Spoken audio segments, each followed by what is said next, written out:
cuando mi esposo me tiró el papel del divorcio en la cara y me gritó que me largara de su casa con mi hija enferma, que él lo quería todo y que no nos soportaba más, no derramé ni una lágrima. Lo miré directo a los ojos mientras él esperaba verme derrumbada, suplicante como siempre. Pero esta vez algo había cambiado dentro de mí. Recogí ese papel del suelo con calma, lo doblé cuidadosamente y le dije que estaba de acuerdo con todo. Él sonrió con esa arrogancia que yo conocía tan bien, pensando que había ganado. Su amante estaba recostada en el sofá que yo había pagado, riéndose de mí, mirándome con desprecio. Mi esposo la abrazó frente a mí y dijo que por fin se libraría de la vieja estorbosa que le había arruinado la vida. Salí de esa casa con mi hija Sofía, quien a pesar de su leucemia encontró fuerzas para apretarme la mano. Nos fuimos sin hacer escándalo. Él nunca imaginó que yo ya había movido cada pieza en el tablero. Durante meses fingí ser la esposa sumisa y derrotada, mientras preparaba el golpe que le cambiaría la cara para siempre. El día de la audiencia final llegó más rápido de lo que él esperaba. Ahí estaba Roberto con su traje nuevo, el que seguramente le compró esa mujer con el dinero que él sacaba de nuestras cuentas. Su abogado lucía confiado, con esa sonrisa prepotente de quien cree tener todas las cartas ganadoras. Pero cuando mi abogada comenzó a hablar y puso sobre la mesa el primer documento, vi cómo la sangre abandonaba el rostro de su representante legal. Roberto palideció cuando escuchó las palabras herencia, propiedades y cuentas bancarias internacionales. Su boca se abrió, pero no salió ningún sonido. La jueza levantó la vista de los papeles y lo miró con una mezcla de sorpresa y decepción. Ese fue el momento exacto en que Roberto comprendió que había subestimado a la mujer equivocada.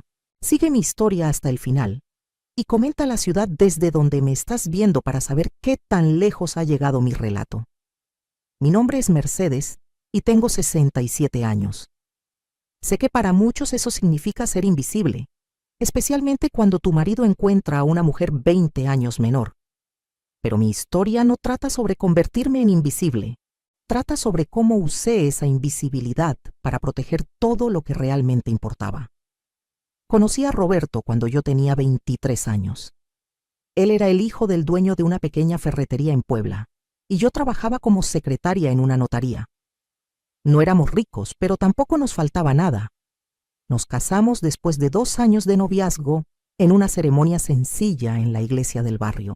Mi mamá me dijo ese día que el matrimonio era sacrificio y entrega, que una buena esposa siempre ponía a su familia primero. Y eso hice durante 44 años. 44 años preparando sus comidas favoritas, planchando sus camisas hasta que quedaran perfectas, cuidando de su madre cuando enfermó de diabetes y nadie más quería hacerlo. 44 años criando a nuestros hijos, Rafael y Daniela, prácticamente sola porque Roberto siempre estaba ocupado con el negocio. Cuando nació Sofía, mi nietecita hermosa, y le diagnosticaron leucemia a los 5 años, fui yo quien dejó todo para cuidarla. Daniela estaba destruida, apenas podía funcionar del dolor de ver a su hija así. Así que yo me convertí en la enfermera, la compañera de quimioterapias, la que limpiaba cuando vomitaba, la que le cantaba canciones de cuna a las 3 de la mañana cuando el dolor no la dejaba dormir. Roberto apenas visitaba el hospital. Decía que no soportaba ver a la niña así, que le dolía demasiado. Pero encontraba tiempo para sus partidas de dominó los viernes, para sus carnes asadas con los amigos los domingos, para sus escapadas de pesca cada mes. Yo nunca reclamé. Así me habían enseñado que debía ser. Una buena esposa, una buena abuela, siempre disponible, siempre sacrificada, siempre en segundo plano. La ferretería creció con los años. Roberto abrió 2 sucursales más en la ciudad. Yo llevaba la contabilidad desde casa, sin cobrarle ni un peso, mientras cuidaba de la casa y de Sofía. Hacía malabares entre las facturas, las citas médicas, la comida, la limpieza. Dormía 4 horas diarias si tenía suerte. Mis manos se llenaron de arrugas. Mi cabello se volvió completamente blanco. Mis rodillas comenzaron a doler de tanto subir y bajar escaleras entre la casa y el cuarto de Sofía. Pero seguía adelante, porque eso era lo que hacía una mujer como yo, seguir adelante sin importar qué. Mi papá murió cuando yo tenía 18 años y me dejó una casa vieja en Oaxaca que nadie quería. Estaba en tan malas condiciones que mis hermanos no pelearon por ella. Me la dejaron a mí casi como un favor. Durante años estuvo ahí, abandonada, mientras yo vivía mi vida en Puebla. Nunca le mencioné mucho a Roberto sobre esa propiedad. Para él era solo una casa vieja, sin valor en un pueblo olvidado. Lo que Roberto nunca supo, lo que nadie supo, era que mi papá también me había dejado unos terrenos cerca de esa casa. Terrenos que en ese momento no valían nada, pero que estaban registrados a mi nombre únicamente. Terrenos por los que nunca nadie preguntó, porque asumieron que si la casa no valía nada, el resto tampoco. Todo comenzó a cambiar hace 2 años. Roberto empezó a llegar tarde, muy tarde. El olor a perfume barato impregnaba sus camisas. Perfume que definitivamente yo no usaba. Cuando le preguntaba dónde había estado, me respondía con irritación que en el negocio, que tenía muchas responsabilidades, que yo no entendía la presión que él manejaba. Comenzó a tratarme diferente. Ya no era indiferencia, era desprecio. Me criticaba la comida que preparaba, la misma que durante 40 años le había encantado. Decía que la casa estaba sucia cuando yo pasaba el día entero limpiando entre cuidar a Sofía. Se quejaba de mi apariencia, de mis canas, de las arrugas alrededor de mis ojos, de los kilos que había ganado durante años de comer sobras y dormir poco. Un día encontré un recibo de un restaurante caro en el bolsillo de su pantalón. Era por 2,000 pesos, una cena para 2 con vino francés y camarones. Ese mismo mes me había dicho que no había dinero para el medicamento nuevo que el oncólogo de Sofía había recomendado, uno que podría reducir los efectos secundarios de la quimioterapia. Yo pagué ese medicamento con mis ahorros personales, el dinero que había guardado moneda por moneda durante años. Cuando lo confronté sobre el recibo, me dijo que había sido una cena de negocios. Pero los negocios no se hacían en restaurantes románticos con velas y música en vivo un día de San Valentín. Comencé a notar más cosas. Llamadas que cortaba cuando yo entraba a la habitación. Mensajes que borraba inmediatamente. Una vez lo vi sonreír, mirando su teléfono con una ternura que hacía décadas no me dedicaba a mí. Mis hijos tampoco ayudaban mucho. Rafael se había casado con una mujer llamada Patricia, que me odiaba desde el primer día. Decía que yo era entrometida, que opinaba demasiado, que no respetaba su espacio. Todo porque una vez sugerí que no era buena idea que dejaran a su bebé de 3 meses con cualquier persona, mientras ellos se iban de fiesta cada fin de semana. Desde entonces, me excluyeron de sus vidas. Solo me llamaban cuando necesitaban dinero prestado o que cuidara al niño porque su niñera había faltado. Daniela estaba tan consumida por la enfermedad de Sofía que apenas registraba lo que pasaba a su alrededor. Su matrimonio se estaba cayendo a pedazos. Su esposo la había dejado porque no soportó la presión de tener una hija enferma. Ella trabajaba dobles turnos como maestra para pagar las cuentas médicas que el seguro no cubría. Yo era su único apoyo real. Así que ahí estaba yo, a mis 65 años en ese momento, cuidando de una nieta enferma, manteniendo una casa, trabajando en la contabilidad del negocio familiar sin pago y viendo cómo mi esposo se alejaba más cada día. Me sentía invisible, peor que invisible. Me sentía como un mueble viejo que ya no servía pero que todavía ocupaba espacio. La gota que derramó el vaso llegó una tarde de julio. Hacía un calor insoportable y el aire acondicionado se había descompuesto. Sofía había tenido un mal día, vomitando cada hora. Yo estaba exhausta, con mi ropa manchada, el cabello pegado a la frente por el sudor. Roberto llegó a casa a las 6 de la tarde, temprano para su nueva rutina. Venía acompañado. Traía a una mujer de unos 40 años, con un vestido ajustado color rojo, tacones altos, maquillaje perfecto. El cabello negro le caía en ondas brillantes sobre los hombros. Era todo lo que yo había dejado de ser hacía mucho tiempo, o más bien, todo lo que nunca tuve tiempo de ser porque estaba ocupada siendo esposa y madre. Roberto ni siquiera tuvo la decencia de parecer avergonzado. Me presentó a Jessica como su socia de negocios. Dijo que necesitaban recoger unos papeles de su oficina en casa. Ella me miró de arriba abajo con una sonrisa burlona. Extendió su mano con uñas perfectamente arregladas y yo estreché esa mano con mis dedos hinchados de artritis y manchados de medicina. Pude oler su perfume, el mismo que había estado detectando en las camisas de Roberto durante meses. Se fueron a la oficina y cerraron la puerta.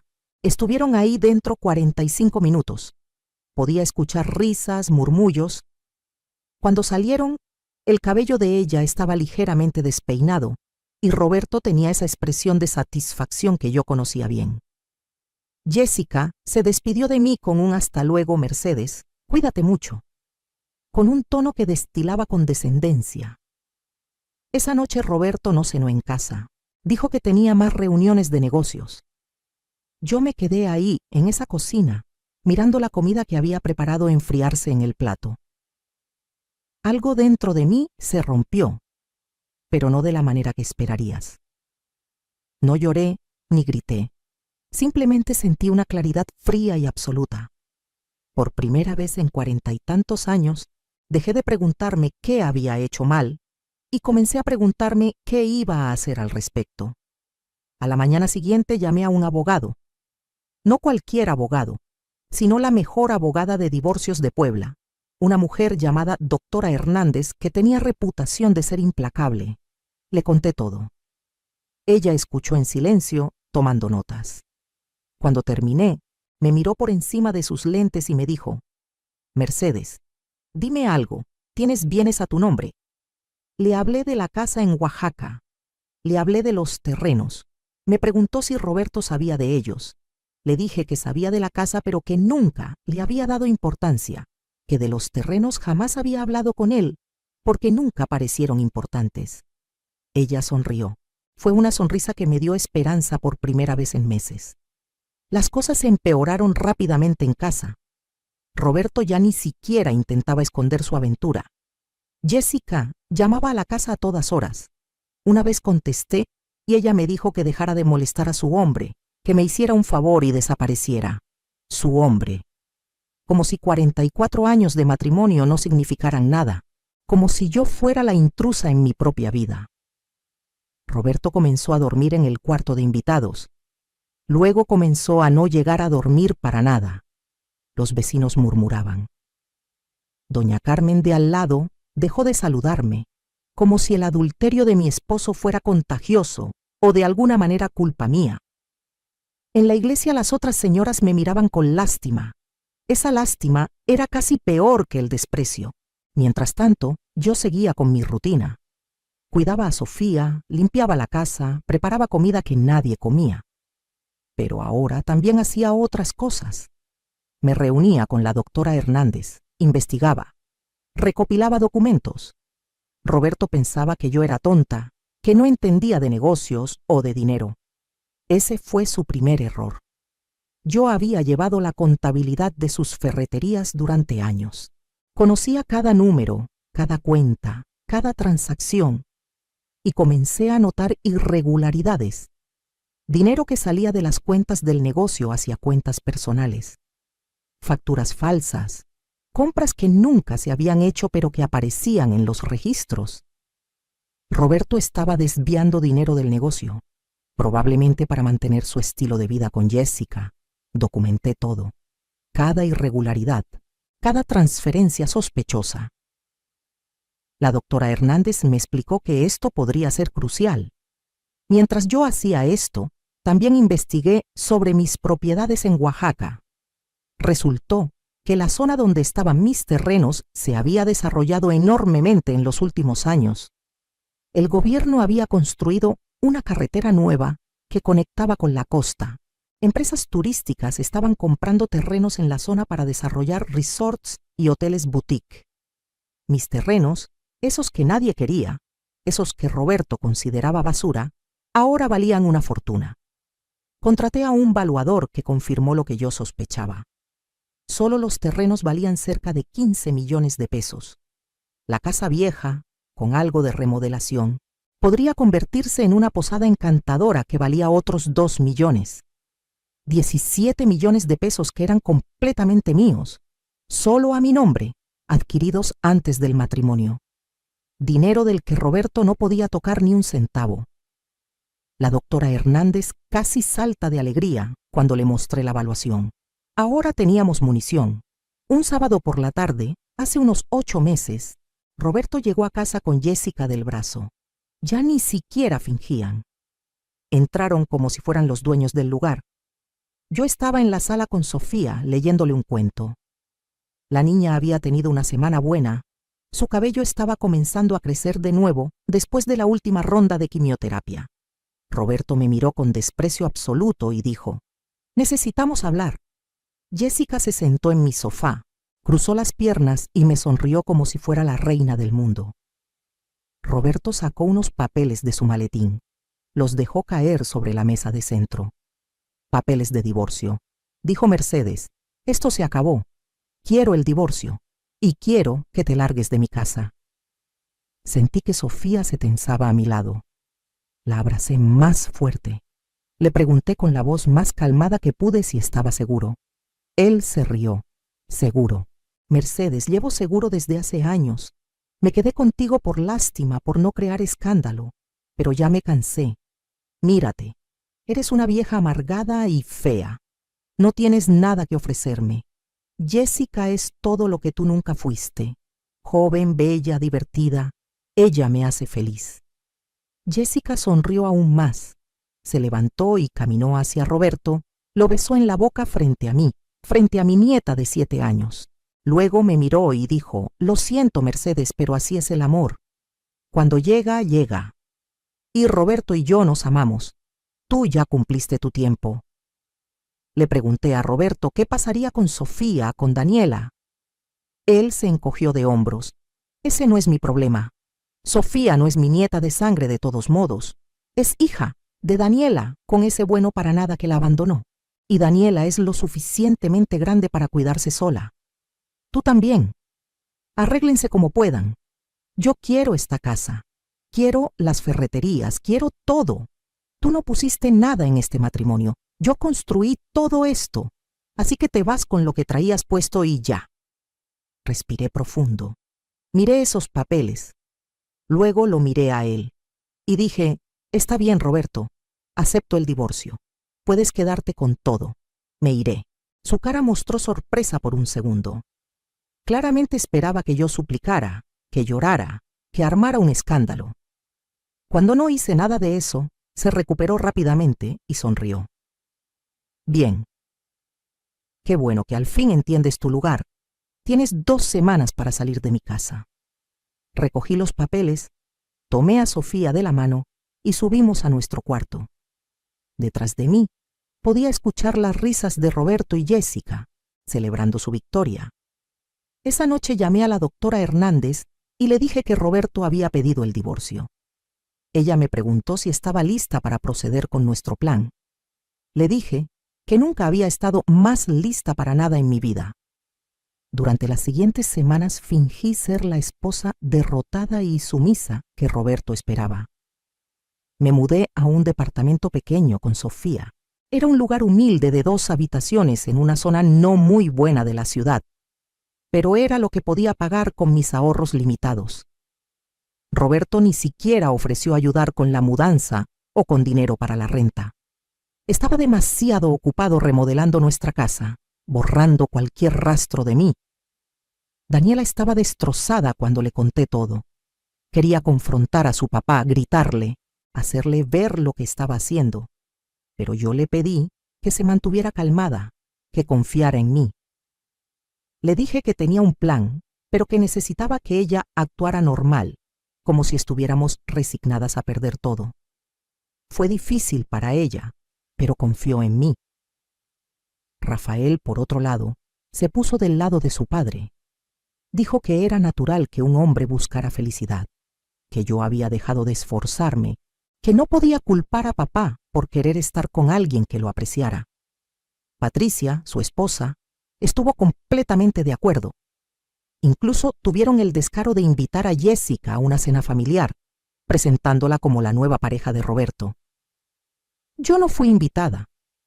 Eso dolió más de lo que quiero admitir. Perder a tu hijo, ver que elige al padre adúltero sobre la madre que sacrificó todo, eso te parte el alma. Pero usé ese dolor como combustible. Cada humillación, cada desprecio, cada risa burlona, lo guardé todo y lo convertí en determinación. Mientras tanto, Roberto procedió con el divorcio de manera agresiva. Su abogado era un hombre arrogante llamado licenciado Fuentes, conocido por ser despiadado. En las primeras audiencias, argumentaron que yo no tenía derecho a nada, porque no había contribuido económicamente al matrimonio. Dijeron que Roberto había construido el imperio de ferreterías solo, con su esfuerzo y sudor, que yo había sido simplemente un ama de casa, que vivió de su generosidad durante décadas. El licenciado Fuentes me miraba con desdén cada vez que hablaba. Trataba de intimidarme con términos legales complicados, con amenazas veladas de dejarme en la calle sin nada. La doctora Hernández jugaba su papel perfectamente. Parecía apenas competente, como si estuviera haciendo lo posible con un caso perdido. Pedía pequeñas cosas, una pensión mínima, tal vez algo de dinero para ayudar con los gastos de Sofía. Roberto y su abogado rechazaban todo con risas. Nada. Ella no merece nada, decía Roberto en cada audiencia. Yo me sentaba ahí, con ropa sencilla, sin maquillaje, viéndome exactamente como la vieja derrotada que ellos creían que era. Pero por dentro estaba contando los días para la audiencia final. 3 meses después de que Roberto me entregara los papeles de divorcio, llegó el día de la audiencia final. Me levanté temprano esa mañana, me bañé con calma y me puse un vestido azul marino sencillo, pero elegante, que había comprado especialmente para la ocasión. Me maquillé ligeramente, me peiné con cuidado. Cuando me miré al espejo, vi a una mujer diferente de la que había sido meses atrás. Seguía teniendo 67 años, seguía teniendo arrugas y canas, pero había algo nuevo en mis ojos. Había poder. Sofía estaba con Daniela. La niña estaba respondiendo bien al tratamiento finalmente. Su cabello estaba creciendo en pequeños rizos suaves y sus mejillas habían recuperado algo de color. Antes de salir, la besé y le dije: «Abuelita va a arreglar las cosas hoy, mi amor». Ella me abrazó fuerte y me susurró: «Te quiero, abuelita. Eres la persona más valiente que conozco». Esas palabras me dieron la fuerza final que necesitaba. Llegué al juzgado 30 minutos antes. La doctora Hernández ya estaba ahí, con 2 maletines grandes llenos de documentos. Me sonrió y me dijo: «Lista, Mercedes. Hoy cambiamos tu vida». Roberto llegó 15 minutos tarde como siempre, con Jessica colgada de su brazo. Ella llevaba un vestido rojo brillante completamente inapropiado para un juzgado, tacones de 10 centímetros y suficiente perfume como para ahogar a alguien.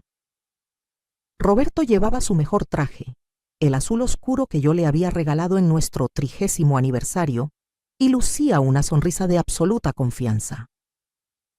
El licenciado Fuentes venía detrás de ellos, igualmente confiado, con su maletín de piel cara y su actitud de superioridad. Entramos a la sala. La jueza era una mujer de unos 50 años llamada Magistrada Ruiz, conocida por ser justa pero estricta. Había leído sobre ella, sabía que no toleraba tonterías y que tenía especial desprecio por los hombres que abandonaban a sus esposas después de décadas de matrimonio. Nos sentamos en nuestros respectivos lugares. Roberto y Jessica se susurraban cosas y se reían por lo bajo. El licenciado Fuentes organizaba sus papeles con movimientos precisos y ensayados. La doctora Hernández permanecía tranquila, con las manos sobre la mesa. La magistrada Ruiz entró y todos nos pusimos de pie. Ella se sentó, nos indicó que hiciéramos lo mismo y abrió el expediente. Comenzó leyendo un resumen del caso. Un matrimonio de 44 años, sin acuerdo prenupcial, 3 propiedades compartidas, un negocio de ferreterías y una solicitud de divorcio presentada por el esposo que buscaba quedarse con todos los bienes argumentando que la esposa no había contribuido al patrimonio familiar. La magistrada levantó la vista y preguntó: ¿están estas afirmaciones correctas?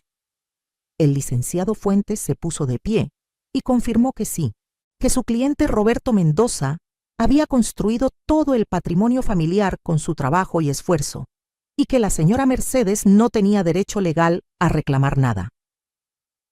La magistrada me miró a mí. Doctora Hernández, ¿cuál es la posición de su clienta? La doctora Hernández se levantó lentamente. Su señoría, mi clienta tiene una posición muy clara. Y procedió a abrir el primer maletín. La doctora Hernández sacó el primer conjunto de documentos y los colocó sobre la mesa.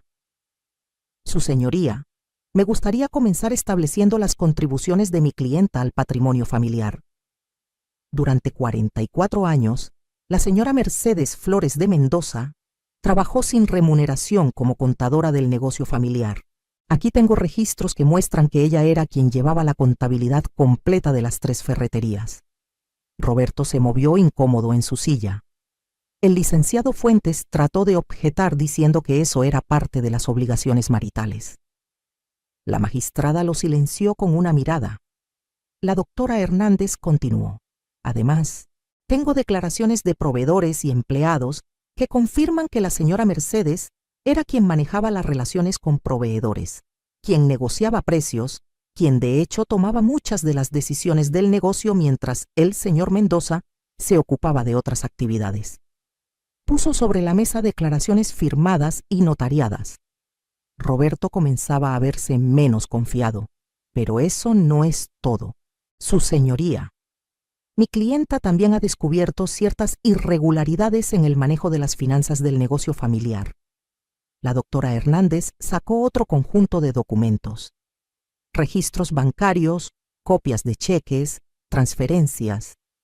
Durante los últimos 3 años, el señor Mendoza ha estado desviando dinero de las cuentas del negocio hacia cuentas personales, un total de 2.300.000 pesos. El licenciado Fuentes se puso de pie de un salto. Esto es ridículo. Mi cliente tiene todo el derecho de manejar el dinero de su propio negocio como considere apropiado. La doctora Hernández sonrió. Cierto, licenciado, pero resulta que las ferreterías no están registradas únicamente a nombre del señor Mendoza. Dejó caer otro documento sobre la mesa, la escritura original de la primera ferretería, firmada hace 38 años. En esa escritura aparecíamos tanto Roberto como yo, como propietarios al 50% cada uno. Roberto se puso pálido. Yo nunca le había mencionado ese detalle. Había olvidado que cuando abrimos el primer local, el notario nos había sugerido poner ambos nombres para efectos fiscales. Durante casi 4 décadas, Roberto había operado como si fuera el único dueño, pero legalmente yo era copropietaria. Eso significa, su señoría, que mi cliente es copropietaria del negocio y que las transferencias no autorizadas que el señor Mendoza hizo constituyen apropiación indebida de recursos compartidos. El licenciado Fuentes estaba revisando frenéticamente sus propios papeles. Jessica ya no sonreía. Roberto me miraba con una mezcla de shock e ira. Pero la doctora Hernández no había terminado. Ahora bien, su señoría, pasemos a discutir los bienes personales de mi clienta. Roberto se rió nerviosamente. ¿Qué bienes personales puede tener ella? No tiene nada. La doctora Hernández abrió el segundo maletín. Sacó documentos, valuaciones, títulos de propiedad. Mi clienta es propietaria única de una casa y terrenos en Oaxaca, adquiridos por herencia antes del matrimonio y, por tanto, no sujetos a división de bienes gananciales. La magistrada tomó los documentos y comenzó a revisarlos. Roberto dijo con desdén: «Esa casa vieja no vale nada. Todos lo sabemos». La doctora Hernández sonrió más ampliamente. De hecho, señor Mendoza, esa propiedad ha sido valuada recientemente en 17 millones de pesos. El silencio que siguió a esa declaración fue absoluto. Roberto se quedó con la boca abierta. El licenciado Fuentes dejó caer el bolígrafo que sostenía. Jessica parecía haber dejado de respirar. La magistrada Ruiz levantó las cejas con interés y continuó leyendo los documentos de evaluación. 17 millones, repitió la magistrada.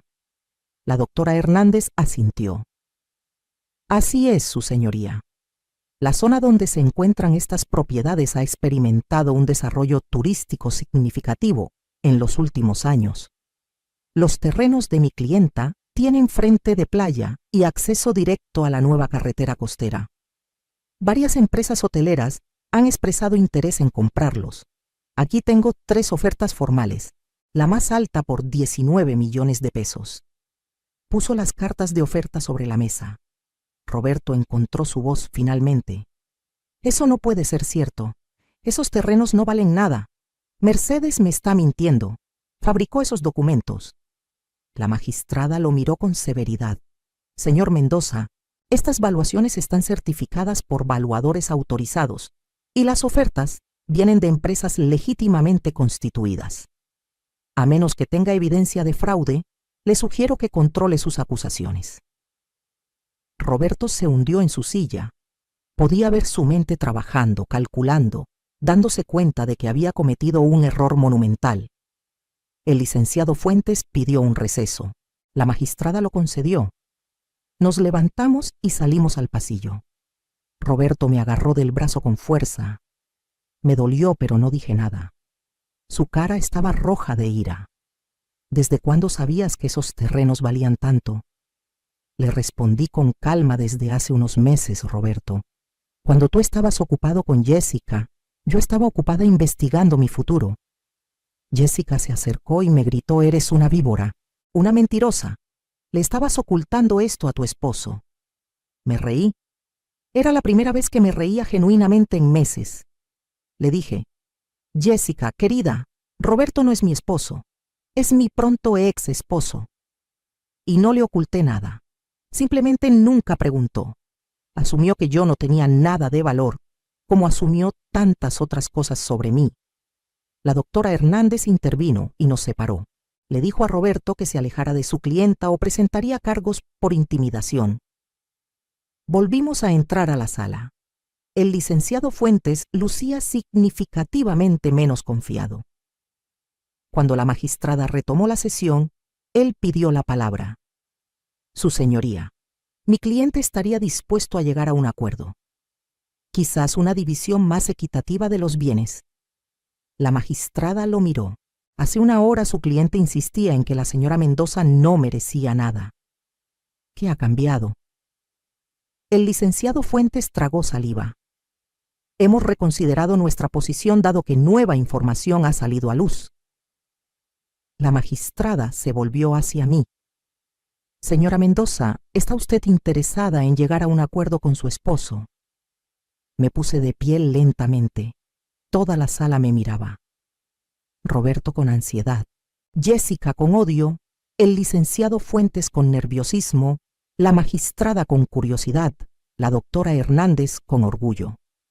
Hablé con voz clara y firme.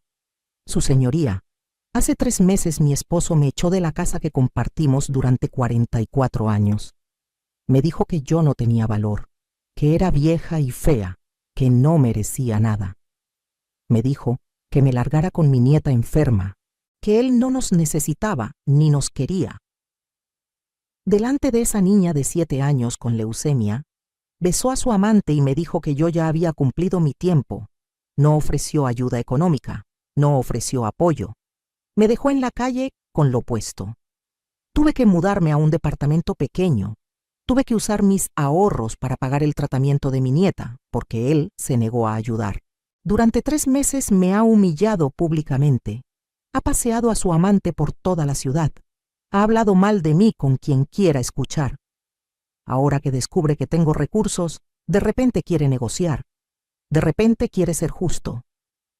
Mi respuesta es no. No quiero ningún acuerdo con usted, señor Mendoza. La magistrada asintió. Entiendo su posición, señora Mendoza. Entonces procedamos con la división legal de bienes. La doctora Hernández se levantó nuevamente. Su señoría, me gustaría presentar evidencia adicional. Tengo aquí registros médicos que muestran los gastos de tratamiento de la nieta de mi clienta, gastos que mi clienta ha estado cubriendo sola. También tengo evidencia de que el señor Mendoza ha estado gastando recursos conyugales en su amante, facturas de restaurantes, hoteles, joyas, viajes. En total, aproximadamente 1.200.000 pesos en el último año.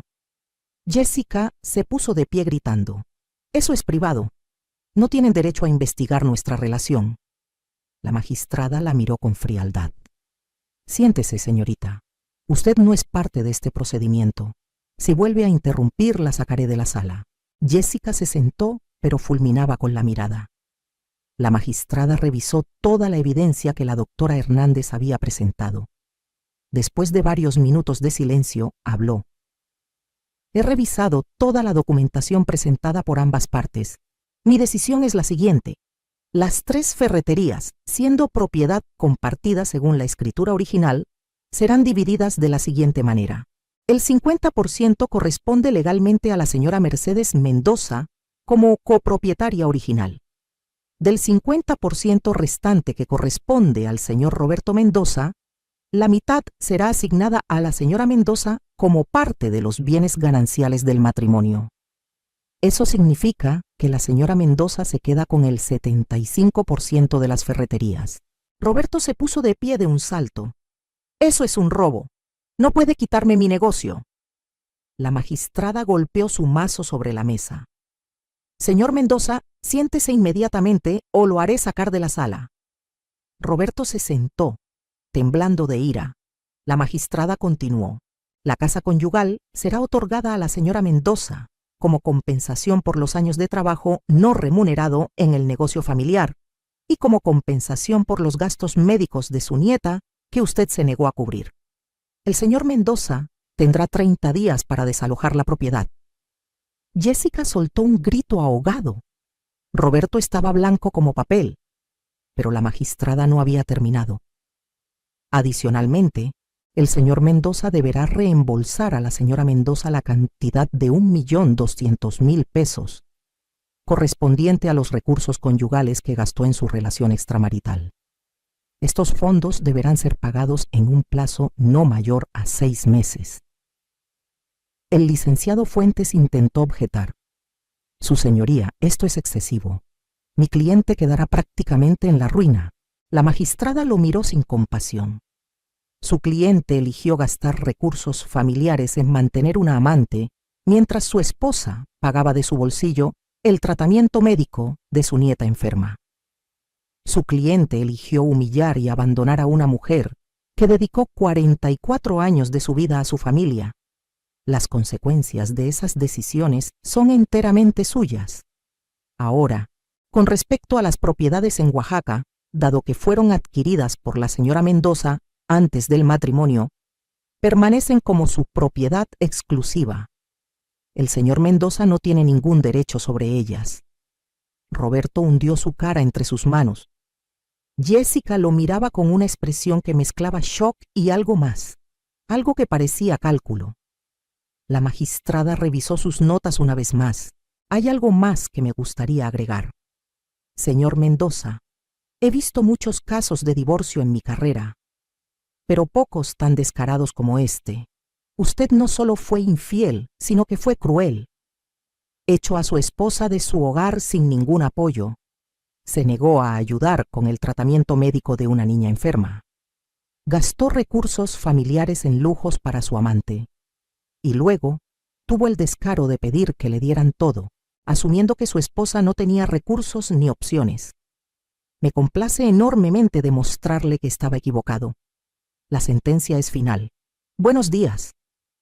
Y con eso golpeó su mazo y se levantó. Salí de esa sala con la cabeza en alto. Roberto seguía sentado, inmóvil, en estado de shock. Jessica ya estaba caminando hacia la salida, sus tacones resonando en el piso de mármol. Algo me decía que Roberto no volvería a verla pronto. Las mujeres como Jessica no se quedan con hombres que pierden todo. Afuera del juzgado, la doctora Hernández me abrazó. Lo logramos, Mercedes. Le ganamos. Le dije, no, doctora, no le ganamos. Simplemente tomé lo que siempre fue mío. Las semanas siguientes fueron una revelación. Roberto intentó apelar la decisión, pero su nuevo abogado, porque el licenciado Fuentes renunció al caso, le dijo que no tenía bases. La evidencia era abrumadora y la magistrada había sido más que justa. De hecho, podría haber sido peor para él. Roberto tuvo que mudarse de la casa. No tenía a dónde ir porque había gastado tanto dinero en Jessica que sus ahorros personales estaban agotados. Terminó rentando un cuarto en una pensión del otro lado de la ciudad. Jessica, como predije, desapareció de su vida inmediatamente después de la sentencia. Alguien me contó que la vieron 2 semanas después del brazo de otro hombre, un empresario de la Ciudad de México. Roberto trató de llamarla, pero ella bloqueó su número. El amor eterno había durado exactamente hasta que el dinero se acabó. Yo me mudé de vuelta a la casa, mi casa ahora. Lo primero que hice fue cambiar todas las cerraduras. Luego contraté a unas señoras para que hicieran una limpieza profunda. Quería eliminar cualquier rastro de Jessica, cualquier olor a su perfume barato, cualquier recuerdo de esos meses horribles. Pinté las paredes de colores claros y alegres. Compré muebles nuevos.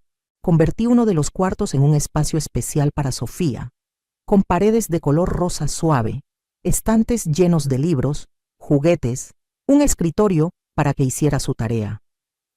Daniela y Sofía se mudaron conmigo. Daniela había estado viviendo en un departamento diminuto, luchando para llegar a fin de mes. Ahora tenía un hogar real, espacio, seguridad. Sofía estaba feliz. Su salud mejoraba cada día. El nuevo tratamiento estaba funcionando y los doctores eran optimistas sobre su recuperación completa. Ver a esa niña correr por el jardín, riendo, con su cabello creciendo en rizos suaves, sanaba algo dentro de mí. Las ferreterías fueron otro tema. Yo ahora era la propietaria mayoritaria. Llamé a una reunión con todos los empleados. Les expliqué la situación. Les aseguré que sus trabajos estaban seguros y que, de hecho, planejaba expandir el negocio. Contraté a un administrador profesional, un hombre joven y honesto llamado Héctor, que tenía ideas frescas sobre cómo modernizar las operaciones. Implementamos un sistema de inventario digital. Abrimos una tienda en línea. Comenzamos a ofrecer servicios de entrega a domicilio. En 6 meses, las ventas habían aumentado un 30%. Roberto seguía siendo dueño del 25%, lo que le daba derecho a una parte de las ganancias. Pero ya no tenía voz en las decisiones. Cada mes recibía su cheque y cada mes, según me contaron, lo gastaba en alcohol y autocompasión. Rafael, mi hijo, finalmente vino a verme después de 3 meses de silencio. Tocó la puerta una tarde, solo, sin Patricia. Cuando abrí, se quedó parado ahí sin saber qué decir. Yo lo dejé entrar. Nos sentamos en la sala, en el sofá nuevo que había comprado. Él miraba alrededor, notando todos los cambios. Finalmente habló. Mamá, yo no sabía. No sabía sobre los terrenos, sobre el negocio, sobre cuánto habías contribuido. Patricia y yo pensamos que papá estaba siendo injusto, pero no imaginamos hasta qué punto. Le dije, Rafael, tu padre me echó a la calle, me llamó vieja fea y fedorenta delante de tu sobrina enferma, y tú lo apoyaste. Me invitaste a mí a ninguna cena familiar, pero invitaste a su amante. Él bajó la mirada. Lo sé. Y lo siento, mamá. No tengo excusa. Patricia estaba celosa de ti. Decía que siempre te metías en nuestra vida. Y yo dejé que eso nublara mi juicio.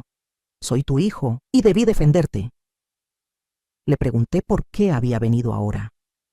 Él fue honesto, porque me di cuenta de que puedo perder a mi madre por apoyar a un padre que estaba completamente equivocado, porque mi hijo pregunta por su abuela y no sé qué decirle. porque vi a papá el otro día y está destruido, bebiendo, amargado, culpando a todos menos a sí mismo. Y no quiero terminar así. No acepté su disculpa inmediatamente. Le dije que necesitaba tiempo, que la confianza se construye lentamente, pero le permití empezar a visitarme. Poco a poco, durante meses, reconstruimos nuestra relación. Patricia nunca se disculpó, pero Rafael estableció límites con ella sobre cómo hablaba de mí. Era un comienzo. Daniela prosperaba. Con el estrés financiero eliminado, con apoyo real, con Sofía mejorando, ella comenzó a florecer. Volvió a sonreír, comenzó a salir con amigos. Incluso empezó a salir con un hombre bueno, un maestro de la escuela de Sofía que la trataba con respeto y cariño. Verla feliz me llenaba el corazón. Yo misma cambié de maneras que nunca imaginé. Contraté a una empleada doméstica que venía 3 veces por semana. No porque no pudiera limpiar mi propia casa, sino porque no quería. Después de 44 años limpiando para otros, decidí que merecía ayuda. Tomé clases de pintura, algo que siempre había querido hacer pero nunca había tenido tiempo. Resultó que era bastante buena. Mis pinturas de paisajes oaxaqueños comenzaron a llenar las paredes de la casa. Me uní a un grupo de mujeres de mi edad que se reunían los jueves para tomar café y compartir historias. Muchas de ellas tenían historias similares a la mía: esposos infieles, años de sacrificio sin reconocimiento, la lucha de encontrarse a sí mismas después de décadas de ser definidas solo como esposas y madres. Nos apoyábamos mutuamente, celebrábamos nuestras victorias, nos consolábamos en nuestras derrotas. Decidí qué hacer con las propiedades en Oaxaca. Rechacé las ofertas de compra de las empresas hoteleras. En su lugar, contraté a un arquitecto y a un constructor.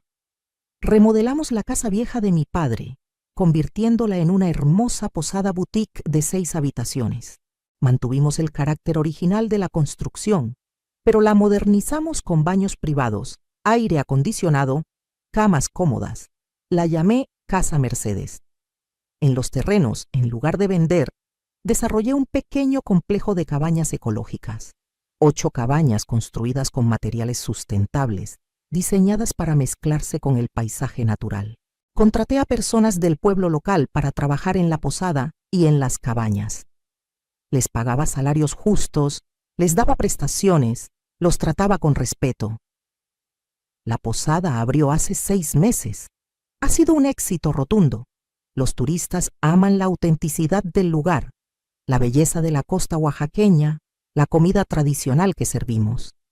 Las reseñas en línea son excelentes y las ganancias son muy buenas, más de lo que necesito para vivir cómodamente. Uso parte de esas ganancias para ayudar a otras mujeres. Establecí un fondo que ayuda a mujeres mayores que están pasando por divorcios difíciles. Les pagamos asesoría legal, las conectamos con recursos, les damos apoyo emocional. En el primer año ayudamos a 22 mujeres. Algunas de sus historias hacían que la mía pareciera suave, pero todas tenían esa misma chispa de determinación, ese mismo rechazo a ser víctimas. Roberto intentó volver una vez. Tocó a la puerta una noche, borracho, llorando. Decía que había cometido un error, que me extrañaba, que Jessica había sido un error terrible, que podíamos volver a intentarlo.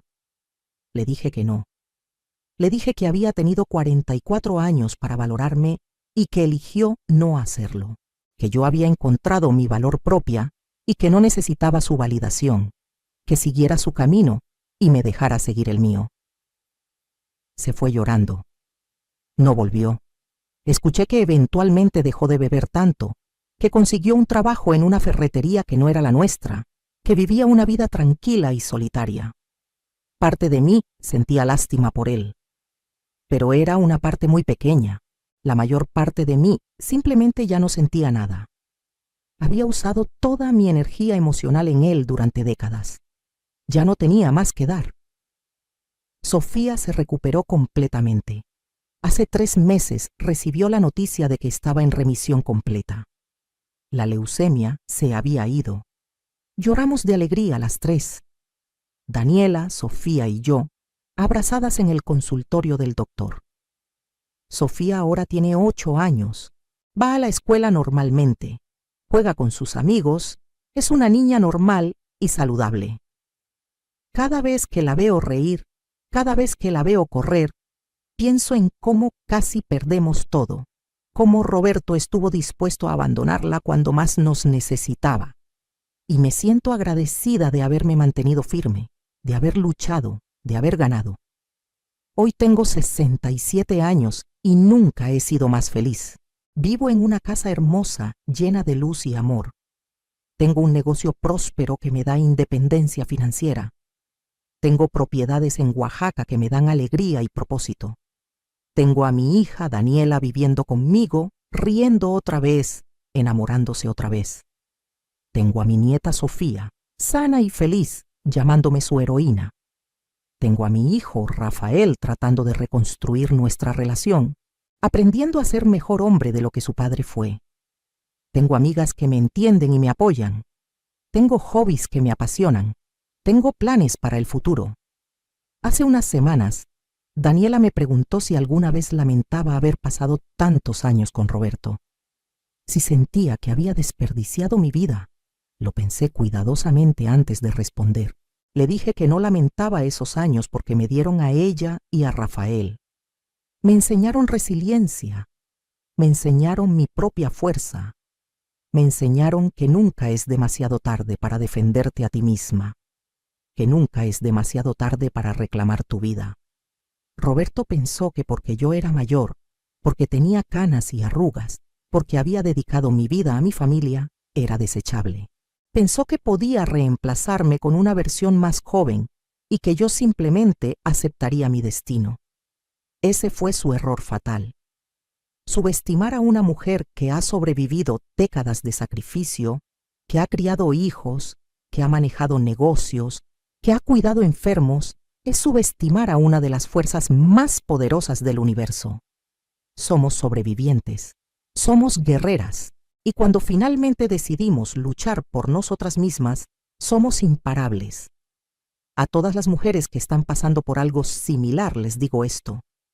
No acepten menos de lo que merecen. No crean cuando les dicen que no tienen valor porque son mayores, porque han cambiado físicamente, porque dedicaron años a su familia en lugar de a una carrera. Esos años tienen valor. Ese trabajo tiene valor. Ustedes tienen valor. Investiguen sus recursos. Conozcan sus derechos. Busquen ayuda legal competente. No se rindan porque alguien más decidió que ya no les sirven. Y si tienen activos que otros desconocen, si tienen habilidades que otros subestiman, si tienen fuerza que otros no ven, úsenlos. No para venganza, sino para justicia. No para destruir, sino para construir la vida que merecen. Hoy visité la tumba de mi padre por primera vez en años. Le agradecí por dejarme esos terrenos que nadie quería. Le dije que finalmente entendí por qué siempre me decía que guardara algo solo para mí, que nunca pusiera todo en manos de otra persona. Él lo sabía. Sabía que algún día podría necesitar mi propia base, mi propia seguridad. Y tenía razón. Anoche cené con mis amigas del grupo de los jueves. Les conté la versión completa de mi historia, todos los detalles. Cuando terminé, hubo un momento de silencio. Luego una de ellas, Guadalupe, levantó su copa de vino y dijo un brindis. Por Mercedes, quien nos recuerda que nunca es demasiado tarde para ganar. Todas levantaron sus copas. Brindamos, reímos, compartimos nuestras propias historias de triunfo y superación. Y me di cuenta de que esto era lo que había estado buscando toda mi vida sin saberlo. No la aprobación de un hombre, no el estatus de esposa perfecta, sino esta hermandad de mujeres fuertes, esta comunidad de sobrevivientes, esta red de apoyo mutuo. En mi casa ahora, sobre la chimenea de la sala, cuelga una de mis pinturas favoritas. Es un paisaje de Oaxaca al amanecer, con el sol saliendo sobre las montañas, bañando todo en luz dorada. Lo pinté la primera vez que visité mis propiedades después de la sentencia. Me paré en esa playa. Sentí la arena bajo mis pies, escuché las olas, olí el aire salado del mar y supe que estaba exactamente donde debía estar.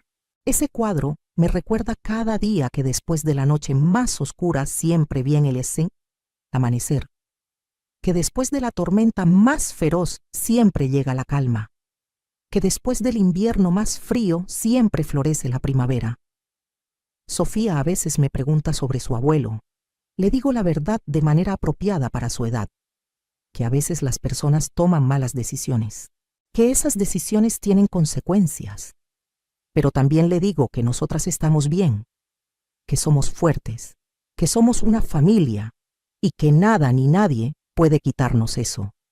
Daniela ha empezado a ahorrar dinero para comprar su propia casa. Podría quedarse conmigo para siempre y yo sería feliz. Pero entiendo su necesidad de independencia. Le he enseñado bien. Sabe que una mujer debe tener siempre sus propios recursos, su propio espacio, su propia seguridad. Cuando encuentre su casa, la ayudaré con el enganche, porque eso es lo que hacemos las mujeres de esta familia. Nos apoyamos, nos fortalecemos mutuamente. La semana pasada recibí una carta de una mujer llamada Rosa. Tenía 72 años y estaba pasando por un divorcio después de 50 años de matrimonio. Había leído sobre mi caso en el periódico local. Me escribió preguntando si podíamos hablar, si podía darle consejos. Nos reunimos en un café. Le conté mi historia completa. Le di el contacto de la doctora Hernández. Le hablé sobre el fondo que había establecido para ayudar a mujeres en su situación. Lloró. Me agradeció. Me dijo que había estado a punto de rendirse, de aceptar lo que su esposo le ofrecía, que era casi nada, pero que mi historia le había dado esperanza. Hace 2 días me llamó. Su abogada, usando estrategias similares a las que usó la doctora Hernández, había descubierto que Rosa tenía derechos sobre varias propiedades que su esposo había intentado esconder. La balanza había cambiado a su favor. Estaba llorando de alegría. Ese momento me confirmó algo que había estado sintiendo durante meses. Mi propósito ahora no es solo vivir mi mejor vida, aunque eso es importante. Mi propósito es ayudar a otras mujeres a reclamar las suyas. Estoy considerando escribir un libro sobre mi experiencia. No por vanidad, sino porque creo que hay miles, tal vez millones de mujeres en situaciones similares. Mujeres que han dedicado sus vidas a sus familias. Mujeres que son descartadas cuando envejecen. Mujeres que no conocen sus derechos o sus recursos. Mujeres que creen las mentiras que les dicen sobre no tener valor. Si mi historia puede ayudar aunque sea a una de ellas a defenderse, a reclamar lo que es suyo, a construir una nueva vida, entonces vale la pena compartirla. La doctora Hernández me animó a hacerlo. Dice que mi caso fue excepcional no solo porque gané, sino por cómo gané. Con preparación meticulosa, con paciencia estratégica, con uso inteligente de recursos que otros subestimaron. Dice que podría convertirse en un modelo para otras mujeres. Ya he empezado a hacer notas, recuerdos, documentos, lecciones aprendidas. Es un proceso emocional revivir todo, pero también es catártico. Cada palabra que escribo es como soltar otro pedazo del dolor, de la humillación, de los años de sentirme invisible. Esta mañana me desperté temprano y salí al jardín. El sol apenas estaba saliendo. Las flores que planté hace 3 meses están floreciendo. Rosas, jazmines, bugambilias. El aire olía dulce y fresco. Los pájaros cantaban. Sofía todavía dormía en su cuarto. Daniela también. La casa estaba en paz. Me senté en la banca del jardín que compré, la misma donde ahora paso las mañanas con mi café, y pensé en todo lo que había pasado. En la mujer que era hace un año, derrotada, humillada, sin saber cómo seguir adelante. Y en la mujer que soy ahora, fuerte, independiente, en control de mi destino. La transformación es asombrosa y está disponible para cualquier mujer dispuesta a luchar por ella. Roberto me hizo un favor, aunque nunca fue su intención. Me obligó a despertar. Me obligó a ver mi propio valor. Me obligó a luchar. Sin su traición, su crueldad, su arrogancia, yo podría haber seguido siendo la esposa sumisa y olvidada hasta el día de mi muerte. En cambio, me convertí en la protagonista de mi propia historia. Y esa es una historia que vale la pena contar. Entonces mi mensaje final es este. Si estás pasando por una traición, por un divorcio difícil, por una situación donde sientes que has perdido todo, escúchame. No has perdido. Todavía estás aquí. Todavía estás respirando. Todavía tienes poder, incluso si no puedes verlo ahora mismo. Investiga tus opciones. Conoce tus derechos. Busca ayuda profesional. Y sobre todo no creas cuando te digan que no tienes valor. Tienes todo el valor del mundo, solo necesitas reclamarlo. La audiencia en ese juzgado duró 2 horas, pero cambió el resto de mi vida. 2 horas donde finalmente me defendí, donde finalmente dije basta, donde finalmente tomé lo que era mío. Y ahora, cada día es una celebración de esa decisión. Cada mañana que me despierto en mi casa, cada vez que reviso las ganancias de mis negocios, cada abrazo de Sofía, cada sonrisa de Daniela, cada momento de paz y alegría es evidencia de que tomé la decisión correcta, que luchar vale la pena, que las mujeres de cualquier edad merecen respeto, dignidad y justicia. Ayer visité Casa Mercedes en Oaxaca. Había pasado un mes desde mi última visita. El lugar estaba lleno de huéspedes, una pareja de Argentina, una familia de Estados Unidos, 2 amigas de Monterrey celebrando sus 60 cumpleaños. Todos estaban encantados con la propiedad, con la comida, con la hospitalidad. Me senté en la terraza mirando el océano y me sentí profundamente agradecida. Esa propiedad que nadie quería, esos terrenos que Roberto despreció, ahora me daban no solo ingresos, sino también propósito y alegría. Me quedé 2 días. Caminé por la playa, nadé en el mar. Comí pescado fresco. Hablé con los empleados sobre sus familias, sus sueños.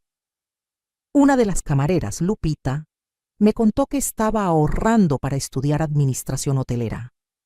Le dije que cuando terminara sus estudios, tendría un trabajo esperándola como gerente. Lloró de agradecimiento. Le dije que las mujeres debemos apoyarnos mutuamente, ayudarnos a crecer. La última noche ahí, organicé una cena especial. Invité a todas las mujeres que trabajan en la propiedad, unas 12 en total. Cocineras, camareras, encargadas de limpieza, jardineras. Les preparé mi mole especial, el mismo que solía cocinar para Roberto y que nunca valoró. Ellas lo devoraron y me llenaron de cumplidos. Durante la cena compartimos historias. Muchas de ellas también habían pasado por matrimonios difíciles, esposos abusivos o negligentes, situaciones de pobreza y lucha. Pero todas eran sobrevivientes. Todas eran guerreras. Les conté mi historia completa por primera vez fuera de mi círculo cercano. Escucharon en silencio absoluto.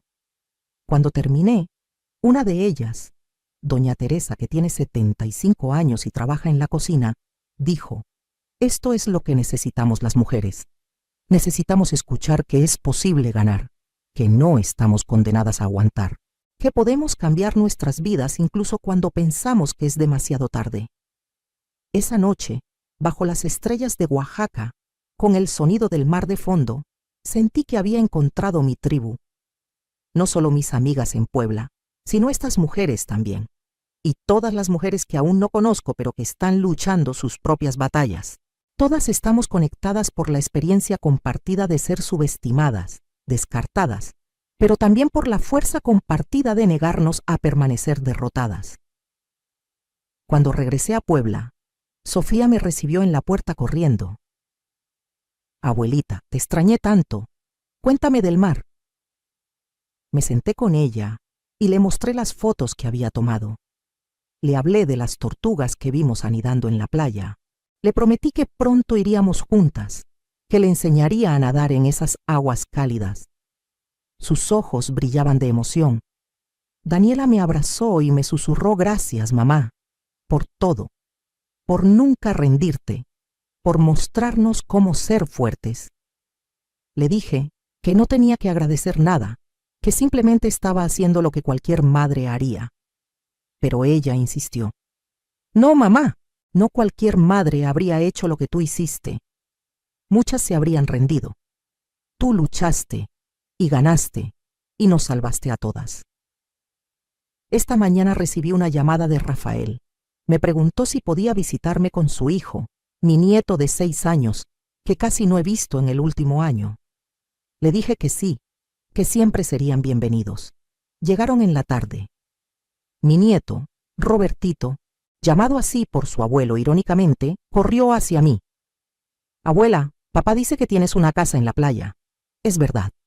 Le confirmé que sí. Le mostré fotos. Le prometí que podría visitarla pronto. Rafael se sentó conmigo mientras Robertito jugaba con Sofía en el jardín. Me dijo que había estado pensando mucho sobre todo lo que pasó, que se había dado cuenta de cuánto había absorbido de su padre, actitudes sobre las mujeres, sobre el matrimonio, sobre lo que es importante en la vida. Dijo que no quería que Robertito creciera con esas mismas ideas, que quería criarlo diferente, para valorar a las mujeres, para respetar el trabajo doméstico, para entender que el matrimonio es una sociedad de iguales. Le dije que me alegraba escucharlo, que nunca es demasiado tarde para cambiar, que el hecho de que reconociera sus errores ya era un paso enorme. Me preguntó si podía perdonarlo algún día completamente. Le dije que el perdón es un proceso, no un evento, que estábamos en camino, que su disposición a cambiar, a aprender, a ser mejor, significaba todo. Antes de irse, me entregó un sobre. Dentro había una carta escrita a mano. La leí después de que se fueron. Era una disculpa detallada, específica. No excusas, no justificaciones, solo reconocimiento de sus errores y compromiso de ser mejor. Al final escribió: mamá, cuando crezca espero ser la mitad de fuerte que tú. Te amo. Lloré leyendo esa carta, pero eran lágrimas buenas, lágrimas de sanación. Esta noche, mientras escribo estas reflexiones finales, Daniela y Sofía están en la sala viendo una película. Puedo escuchar sus risas. La casa está llena de luz, de calor, de amor. Afuera las luces de Puebla brillan en la distancia. En algún lugar de esta ciudad, Roberto está en su cuarto de pensión, probablemente solo, probablemente arrepentido. Pero eso ya no es mi problema, ya no es mi responsabilidad. Mi responsabilidad ahora es conmigo misma, con mis hijas, con mi nieta, con las mujeres que puedo ayudar. Tengo 67 años y siento como si mi vida apenas estuviera comenzando. Tengo planes. Quiero expandir Casa Mercedes. Tal vez abrir otra propiedad en un lugar diferente. Quiero que mi fondo de ayuda llegue a más mujeres. Quiero escribir ese libro. Quiero viajar. Quiero seguir pintando. Quiero seguir creciendo y lo haré, porque ahora sé algo que no sabía hace un año. Sé que soy capaz. Sé que soy fuerte. Sé que merezco felicidad. Y sé que nunca, nunca más permitiré que alguien me haga sentir menos de lo que soy. Entonces, para todas ustedes que están escuchando mi historia, les dejo con esto. ¿Qué harías en mi lugar? Si tu pareja te traicionara después de décadas de dedicación, si te dijeran que no vales nada, si te echaran de tu propia casa, ¿te rendirías o lucharías? Yo elegí luchar y esa elección cambió todo. Comenta abajo qué harías tú. Cuéntame tu historia si tienes una similar. Y recuerda, no importa cuántos años tengas, no importa cuánto tiempo hayas estado en una situación difícil, nunca es demasiado tarde para reclamar tu vida. Nunca es demasiado tarde para defender tu valor. Nunca es demasiado tarde para ganar. Mi nombre es Mercedes. Tengo 67 años. Y esta es mi historia de cómo mi esposo pensó que podía destruirme, pero en cambio me obligó a descubrir mi verdadera fuerza. De cómo perdí un matrimonio pero gané mi libertad. De cómo lo que otros vieron como mi final fue en realidad mi comienzo. Y ahora, cada día que me despierto en mi casa, en mi cama cómoda, rodeada de las personas que realmente me aman, sé con absoluta certeza que tomé las decisiones correctas, que la mujer que fui, sumisa y callada, murió el día que Roberto me entregó esos papeles de divorcio, y en su lugar nació una mujer nueva, una mujer que conoce su valor, una mujer que no acepta menos de lo que merece, una mujer que no tiene miedo, una mujer imparable. Y esa mujer soy yo, Mercedes, sobreviviente, guerrera, vencedora. Esta es mi historia, y apenas está comenzando.